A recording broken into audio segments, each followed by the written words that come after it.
Karl Marx की theory of concept of class struggle या theory of class struggle. Karl Marx ने दिया था क्लासेस में स्ट्रगल क्यों होता है। पहली बात तो कार्ल मार्क्स ने बताया कि दो क्लास है, एक वो क्लास है जिसके पास सब कुछ है और दूसरी वो क्लास है जो वहाँ पर काम करती है, उनके वहाँ पर काम करती है।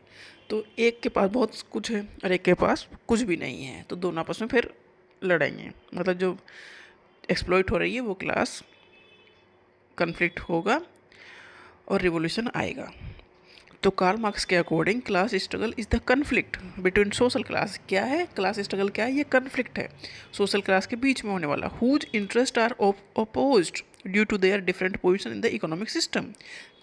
कार्ल मार्क्स के अकॉर्डिंग दो क्लास हैं, तो ये कन्फ्लिक्ट होगा जो इसका इंटरेस्ट को are opposed due to different position in the economic system, मतलब जिसे दबाया जा रहा है वो लड़ेगा।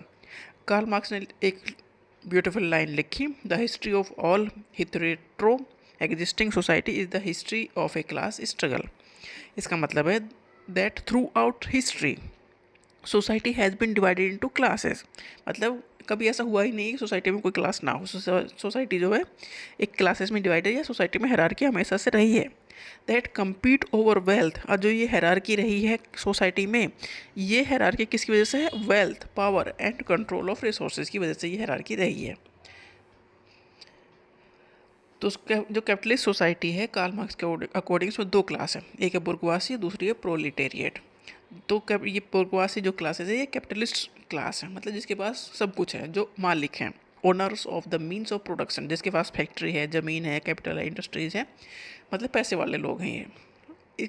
कार्ल मार्क्स के अकॉर्डिंग दो ही क्लास हैं, एक पैसे वाले और दूसरे जो उनके वहाँ पर काम करते हैं। तो वो जो काम करते हैं वो एक्सप्लॉइट हो रहे हैं, एक दिन वो रिवोल्यूशन कर देंगे। ये कॉन्सेप्ट है कार्ल मार्क्स का। तो बुर्जुआसी जो क्लास है वो कैपिटलिस्ट क्लास है, ये मालिक हैं किसके, फैक्ट्रीज़ के, ज़मीनों के, इंडस्ट्रीज़ के मालिक हैं ये। तो ये प्रॉफिट अर्न करते हैं, जहाँ इनके यहाँ पर जो लेबर है वो काम करती है और ये प्रॉफिट अर्न करते हैं। जो प्रोलेटेरिएट है ये वर्किंग क्लास है, मतलब ये काम करती है own only their labour power, इनके पास बस अपनी लेबर पावर है और कुछ जमा पूंजी नहीं है। तो ये सेल करते हैं अपना labour in exchange for wages, इन्हें जो सैलरी मिलती है, जो पैसा मिलते हैं उसके हिसाब से ये काम करते हैं। अब दिक्कत ये हुई है कि सारा प्रॉफिट मालिक जो है वो लेके चले जा रहे हैं, तो जो काम कर रहे हैं दिन भर उन्हें इतना पैसा भी नहीं मिल रहा है कि इनका जो लिविंग स्टैंडर्ड है वो सुधर सके या इनके बच्चों को अच्छे स्टैंडर्ड मिल सके। तो फिर ये कन्फ्लिक्ट होता है।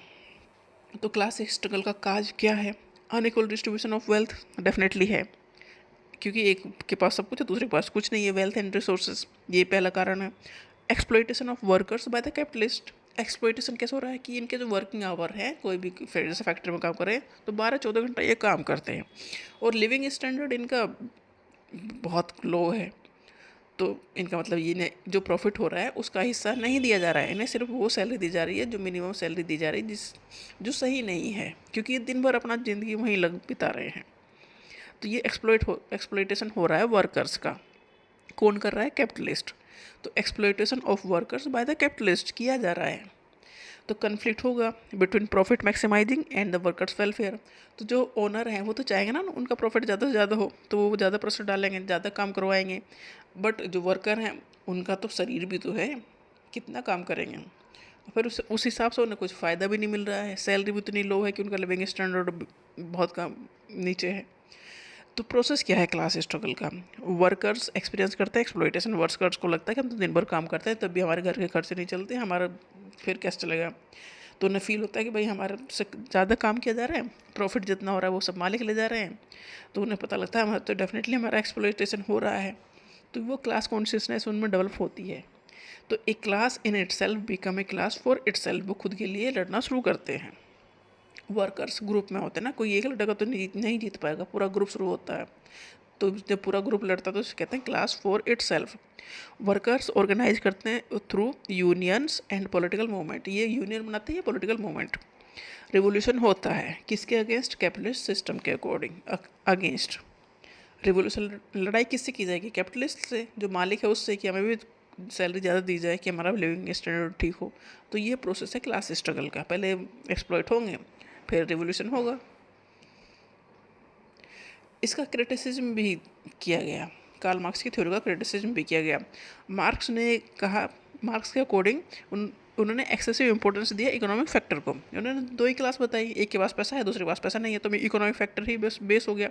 बट जिसने क्रिटिसाइज किया इस थ्योरी को, उन्होंने कहा कि religion, culture, ethnicity, gender and politics का भी रोल होता है सोशल कन्फ्लिक्ट में। मतलब एक यही पैरामीटर नहीं है, और भी पैरामीटर हैं। Marks mainly divided society into two class. Marks ने तो दो ही क्लास बनाई, बुर्जुआसी और प्रोलेटेरिएट। बट जबकि क्रिटिक्स ने कहा कि मॉडर्न सोसाइटी में दो क्लास नहीं है, कई सारे क्लासेस हैं। एक मिडिल क्लास भी है, मिडिल क्लास में खुद में कई क्लास हैं। तो ये थ्योरी सही नहीं है। Marks predicted that workers in advance capitalist countries would lead revolution. Marks ने कहा देखो रिवोल्यूशन होगा, एक्सप्लॉयटेशन होगा, फिर रिवोल्यूशन होगा कैपिटलिस्ट सोसाइटीज़ में।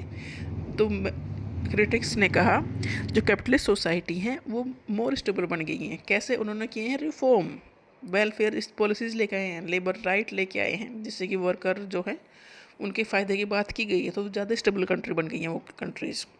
कुछ फंक्शनलिस्ट सोशलिस्ट ने आर्ग्यू किया जैसे society is held together not only by the conflict. Society conflict की वजह से नहीं जुड़ी है आपस में, but also by shared value और कोऑपरेशन की वजह से भी आपस में सब मिले हैं, जुड़े हैं, या एक ग्रुप में रह रहे हैं। मैक्स वेबर ने आर्ग्यू किया कि स्टेटस, प्रेस्टीज और पॉलिटिकल पावर ये भी इम्पोर्टेंट सोर्स हैं इनइक्वालिटी और कन्फ्लिक्ट के। कार्ल मार्क्स की थ्योरी में मैक्स वेबर ने पॉइंट आर्ग्यू किया कि इकोनॉमिक फैक्टर ही नहीं है एक, इसके अलावा स्टेटस, प्रेस्टीज, पॉलिटिकल पावर ये भी इम्पोर्टेंट सोर्स हैं जिसकी वजह से कन्फ्लिक्ट हो सकता है। तो ये क्रिटिसिज्म के पॉइंट थे कार्ल मार्क्स के। रिलीजन, कल्चर, एथनिसिटी, जेंडर ये भी सेव करते हैं कन्फ्लिक्ट को। मॉडर्न सोसाइटी में दो ही क्लास नहीं है, मल्टीपल क्लास है। सोसाइटी जो एक साथ है वो कन्फ्लिक्ट की वजह से नहीं है, शेयर्ड वैल्यू और कोऑपरेशन की वजह से भी है। स्टेटस, प्रेस्टीज, पॉलिटिकल पावर ये भी इंपॉर्टेंट सोर्स हैं इन इक्वलिटी के। इसके बेस पे भी इन इक्वलिटी है और कन्फ्लिक्ट होता है। जो मोर कैपिटलिस्ट सोसाइटी हैं वो ज़्यादा स्टेबल हो गई हैं, उन कैसे? Through reform, welfare policies and labour rights.